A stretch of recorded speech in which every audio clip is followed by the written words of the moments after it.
What's up, everyone? Welcome to the video. Today we're going to take a look at how to reset the oil life after an oil change, as well as reset the service interval on a 2024 Hyundai Kona. So you need to be in the vehicle with the vehicle either running or the ignition in the on position. Then we're going to come over to our center screen. The first thing I'm going to do is go to the home screen, so I'm going to click the home button right here. That takes us to this screen. And if you have service due, under your maintenance tab here is where you'll see that. It'll say service due. But to reset it, what we're going to do is scroll over and click on setup. From our setup screen, we'll click vehicle.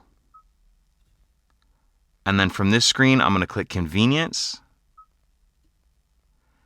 Now from here, we can see our service interval right here. Go ahead and click on that. And then this one doesn't need to be reset, but we're still going to go through it. So from this screen, we'll click reset. And then it's just asking, do we want to reset? Click yes. Once that's been reset, then I'm going to hit the back button right here. And then our oil change reminder, you can see right here we have 100% remaining, but to reset it, we'll click reset. Then it's just asking, has the oil been changed? Yes. And now the oil life has been reset as well. If you have any questions, please let me know. If you could take a second to like and subscribe, it helps us out, and I'd appreciate it. Thank you.